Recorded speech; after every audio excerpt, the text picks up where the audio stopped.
De regreso aquí en Auto 060 y ahora vamos a hablar de un tema muy interesante para todos, es la reputación de las marcas de los fabricantes de autos. So we're going to switch back to English because we have Eric Schiffer. He's the chairman of Reputation Management Consultants. How are you, Eric? I'm doing well, Javier. Thank you very much. Nice to be here with you. No, thank you very much for taking the time, and a very interesting study because we always think about the car manufacturers, and like at one point it's almost a personal decision, right? It's very subjective. But your study that came out with the best and worst reputations obviously has much more methodology than that, right? There's a lot more methodology, and what we do is we look at many things, including survey data, but also the sentiment that people say both offline and online, and then we also look at data that relates to complaints, both to government agencies as well as to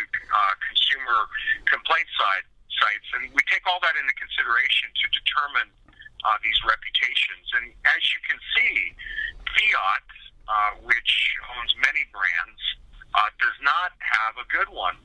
They really don't. I mean, they're one of the worst in terms of reputation as well as in terms of consumer confidence. So, Eric, sorry for the interruption, but so we're talking Fiat, the group, that for people who don't know, includes brands like Ferrari, Maserati, now Chrysler, and all the brands under Chrysler. Is that correct? Correct.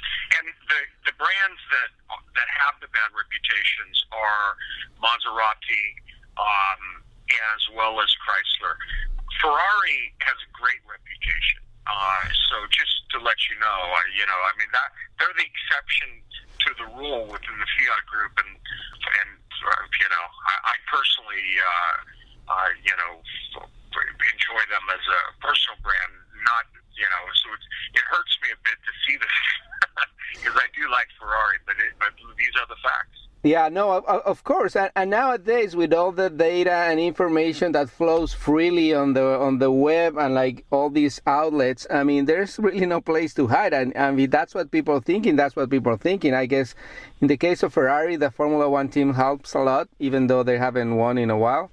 But like as consumers, cars consumers, the other brands, I mean, I know they have some problems. Like Maserati had like really bad reputation before this study, so they're trying to build it up and like making it better. So what are the factors that your study found that gave them the worst reputation?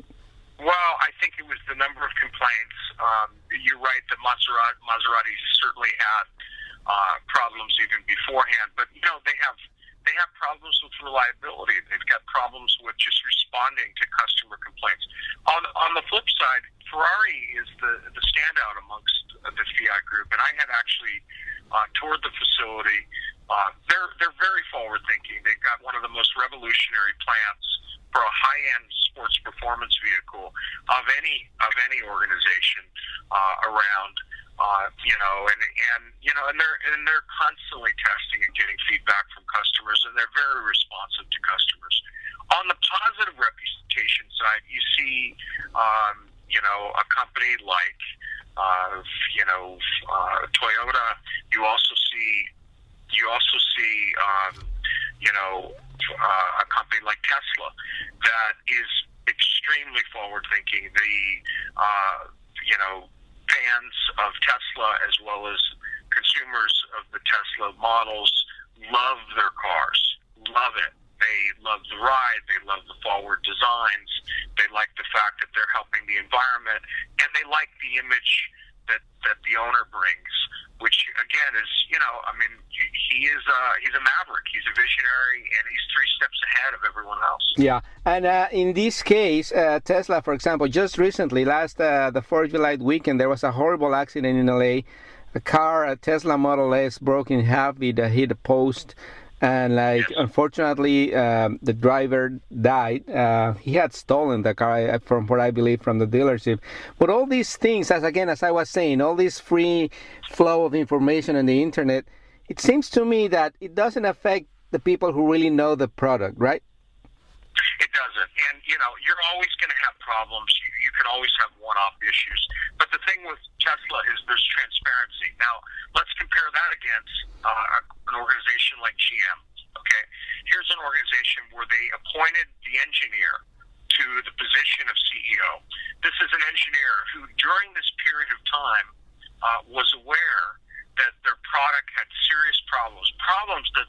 in the death of 13 innocent people. Yet none of that was disclosed to the public at all. It's now being disclosed. But where were these people at during the time? I mean, it's very upsetting to many families. Yeah. But at the same time, we just, I mean, this problem has been going on for a few months, or, I mean, like just the recalls. But then you see the sales reports, and they keep growing. So what does that tell about, again, like these studies, and then like what people really think about make the decision to buy a car? Well, it's a good question. I think what it says is they have a good advertising product company that's advertising. I think it also says that the public puts these things into perspective and recognizes that they've solved them, and that GM has good financing in combination. I mean, they've got good financing structure, but I don't think that you've seen the correlation yet between sales and these reports. I'd be interesting to see what happens over the next few quarters to see if there is a true correlation, because this really just happened. I mean, I know. Yeah. The incident with GM just happened within the last 30, 45 days. Yeah. And so I want to see another quarter to make that correlation. Yeah, but when the similar problem happened with Toyota with the sudden acceleration thing with the Prius and other models, I mean, it did affect them a little bit, but I think the earthquake that happened in 2011 in Japan affected them even more. And Toyota, in your study now, it's like back on the top of the list, right? That's correct. And so what it says is you can come back if you focus on the right things, if you make a commitment to doing the right thing, if you're transparent with the public. GM is trying to do the same thing. We'll see what happens. I mean, there's a criminal investigation that's ongoing with GM. This is they still don't have the facts. We don't know whether the CEO, who during this period was in charge of engineering, whether she was aware of it and whether this is being covered up. The public doesn't know yet. The government is still getting to the bottom of it. And we don't know, again, what the impact would be. I know GM's trying to do the right thing now. They're certainly trying to make an active effort to do the right thing.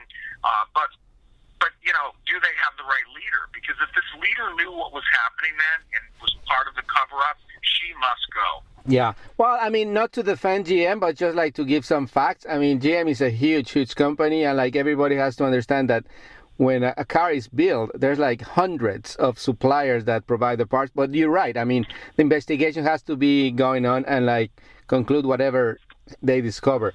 So can we go? And you're right.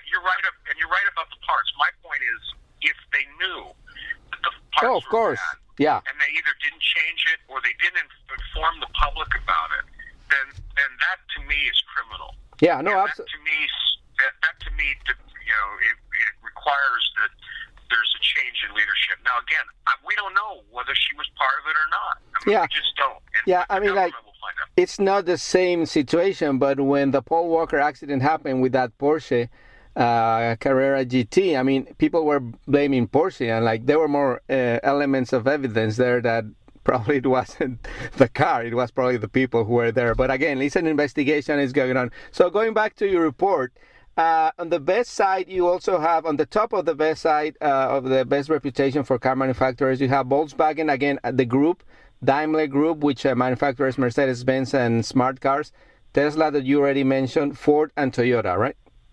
Correct, yes. So is the Volkswagen Group on top of the list with all of the brands, or how does that break out? Well, Volkswagen, while their sales are a little bit slow as a group, they have some of the best, most reliable brands in the world, whether it's Volkswagen or Porsche, and they also have some of the best advertising. I mean, they're very forward-thinking on the advertising side. They're considered to be very reliable by the public. It's a trusted brand, and it's a brand that works, and they invest in the future.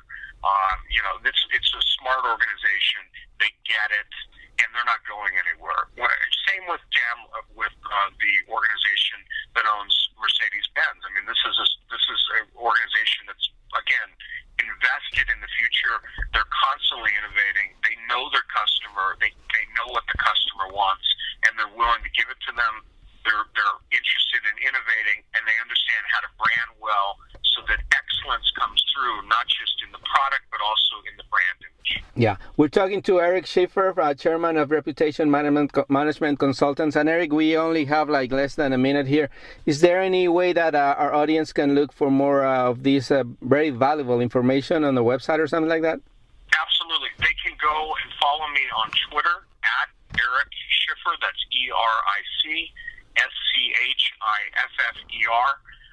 We'll be releasing this report that you're getting early. We'll be releasing this soon. And they can also go to reputationmanagementconsultants.com.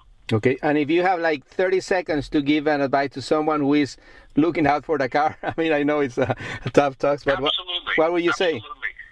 I would say that, number one, do your homework online, drive the vehicle, speak to people that have used the vehicle, talk to people that have had problems, ask the dealer to talk to someone that's had an issue with it.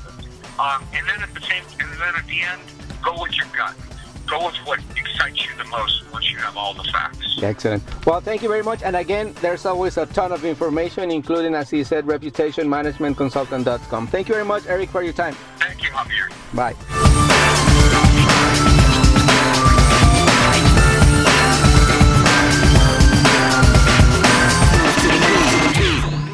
Este programa fue una producción de National Latino Broadcasting.